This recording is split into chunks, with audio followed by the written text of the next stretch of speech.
The throne room of the Imperial Palace stood silent as Queen Velara of the Kryn Empire watched the holographic display with growing dread. 36 warships had just entered her star system without authorization. The crimson hulls of the Draxan Armada gleamed against the black void of space. Like drops of blood in water, her military advisors surrounded her, their chitinous plates clicking nervously as they debated evacuation protocols. The Draxans had crushed 17 civilizations in the past solar cycle alone. Their reputation preceded them like a wave of darkness. Velara kept her expression calm, though her secondary heart hammered against her ribs. She had ruled for 30 cycles, through peace and minor conflicts, but never had she faced an existential threat of this magnitude. The Draxan commander was already broadcasting ultimatums. Surrender or be annihilated. Her husband stood beside her throne, arms crossed, studying the tactical display with an intensity that surprised her. Marcus had been part of her life for only 2 cycles, a strange courtship that began when his survey ship had made emergency repairs at her primary station. Their marriage had shocked the Empire. A human taking the position of royal consort was unprecedented. Many had questioned her judgment. Humans were a young species, barely venturing beyond their own cluster. They had no grand fleets, no world-ending weapons, no ancient technologies. They were curious explorers and decent traders. Nothing more. Marcus had proven himself kind, intelligent, and remarkably adaptable to Kryn culture. He learned their language within months, understood their customs, and treated everyone with genuine respect. Velara had fallen in love with his gentle nature and quick wit. But in this moment, watching annihilation approach, she wondered if her advisors had been right. Perhaps she needed a warrior beside her, not a scientist. "My queen," her primary military commander spoke, his voice tight. "We must evacuate you to the outer colonies. Our fleet cannot hold against those numbers." Marcus finally spoke, his voice quieter than she expected. "May I see the complete tactical readout?" The commander's mandibles twitched with barely concealed irritation. "With respect, consort, this is a military matter." "Show him," Velara said softly. She did not know why, but something in Marcus's eyes suggested he saw what others did not. The display expanded, showing the full disposition of forces. 38 Draxan heavy cruisers in a standard intimidation formation. Behind them, 6 dreadnoughts powerful enough to crack planets. The Kryn home fleet consisted of 18 defenders and 24 patrol vessels, none matching the firepower of even a single Draxan cruiser. Marcus studied the formation for exactly 7 seconds. Then he smiled. It was not a happy smile. "They are overconfident," he said. "Look at their spacing. Look at how they have arranged themselves for maximum visual impact rather than tactical efficiency. They expect you to surrender without fighting. Because fighting would be suicide," another advisor hissed.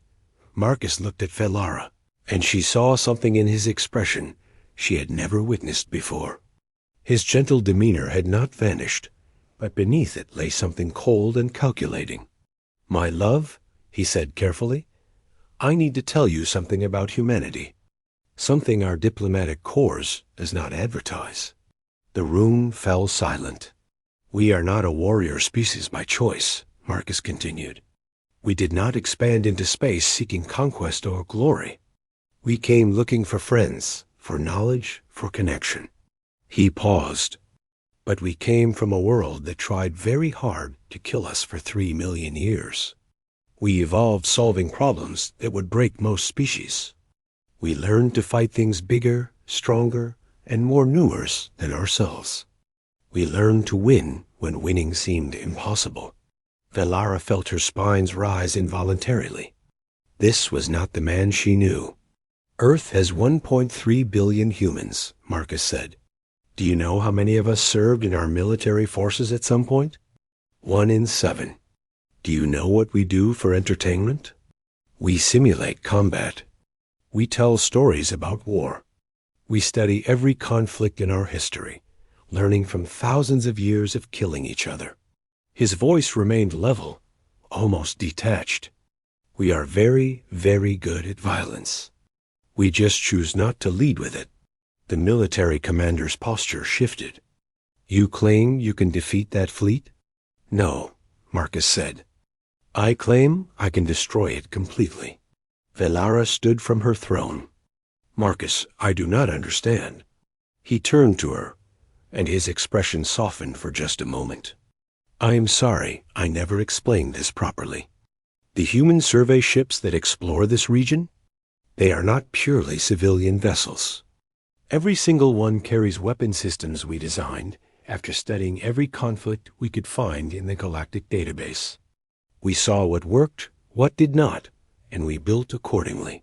He gestured to the display. I need to contact the 7 human ships currently in your system. They are all registered as merchant or research vessels, which is technically true. But their captains are all former Earth Fleet officers. Their crews train together, and their ships mount firepower that will shock these Draxan fools. 7 ships against 44? The military commander's skepticism was palpable. 7 human ships, Marcus corrected. That is more than enough. Velara made a decision that would define her reign. Do it. Marcus moved to the communication console with the confidence of someone who had done this before. He input a series of codes that Velara did not recognize. Speaking in Earth Standard with clipped precision. All Terran vessels in system. This is Protocol 7. Confirm identity and combat status. The responses came within seconds. 7 voices, 7 confirmations. Velara heard names like Defiant, Persistence, Reckoning. Not the names of merchant ships. Tactical situation is obvious, Marcus continued. Standard Earth Fleet response doctrine applies. Rules of engagement are weapons-free. Time to engage on my mark. He paused.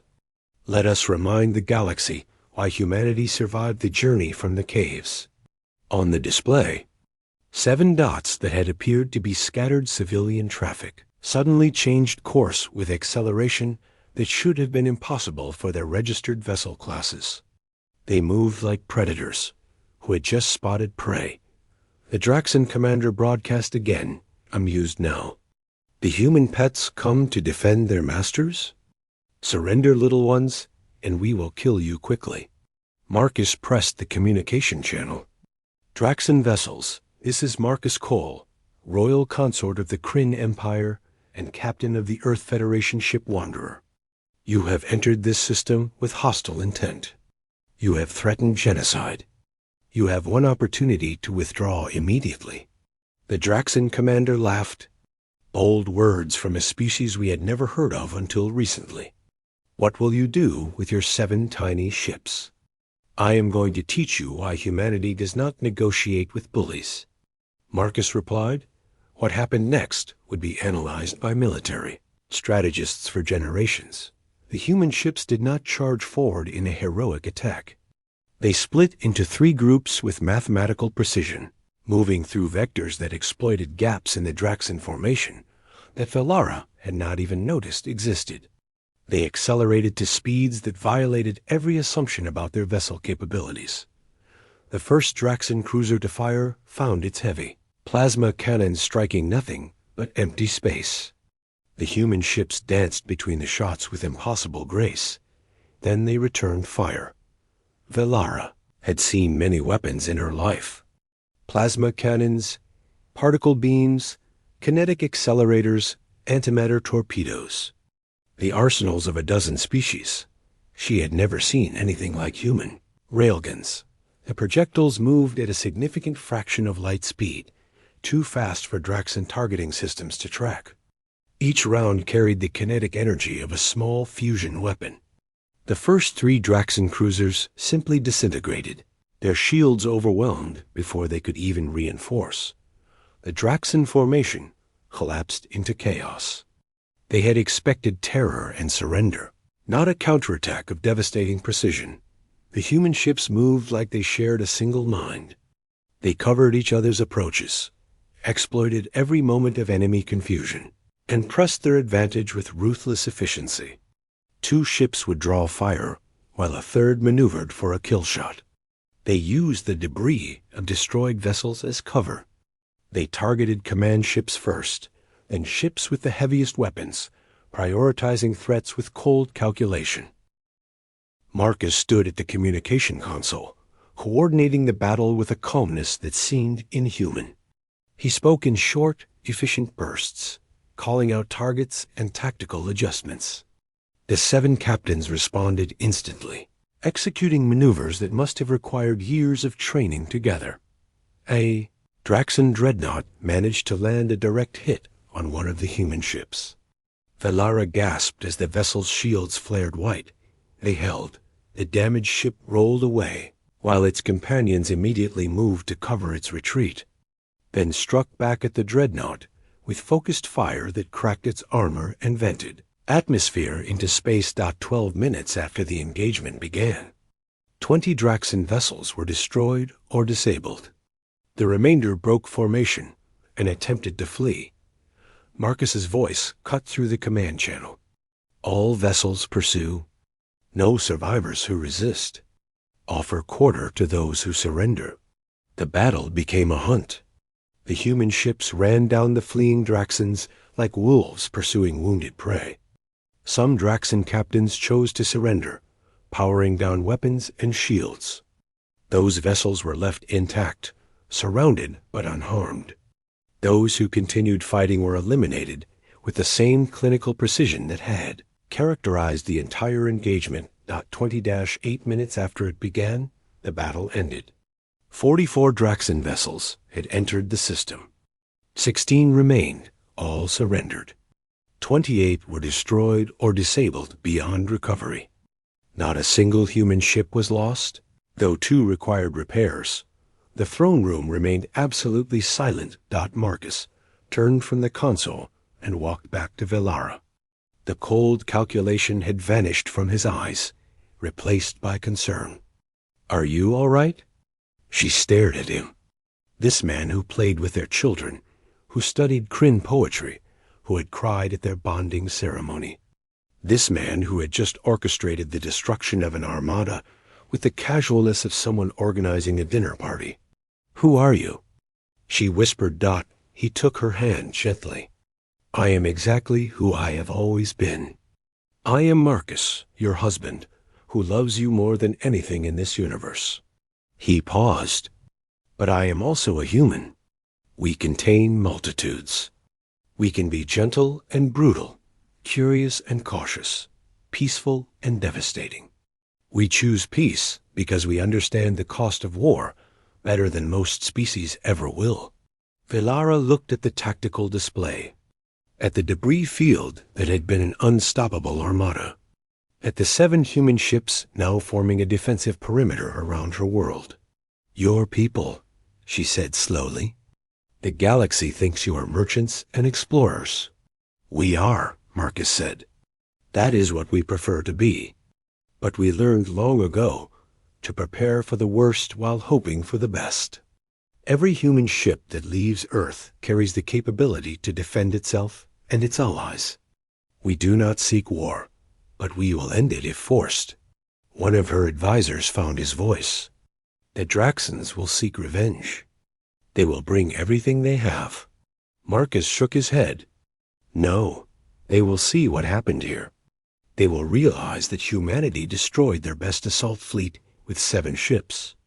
They will do the mathematics and understand what would happen if Earth actually mobilized for war." He looked at Velara. "Bullies respect strength. We just demonstrated ours." In the following days, as news of the battle spread, Alara watched the galaxy's reaction with fascination. Species that had dismissed humanity suddenly requested diplomatic meetings. The Draxan Empire issued a formal apology and withdrew from Kryn space entirely, and Marcus returned to being the gentle consort who read bedtime stories to their children and debated philosophy with her scholars, But Velara never forgot what she had witnessed. She had not married a simple explorer or curious scientist. She had married a representative of a species that had climbed from prey to apex predator, that had learned to split atoms and cross the void between stars, that had looked at the hostile universe and decided to explore it. Anyway, she had married a human, and the galaxy was only beginning to understand what that meant.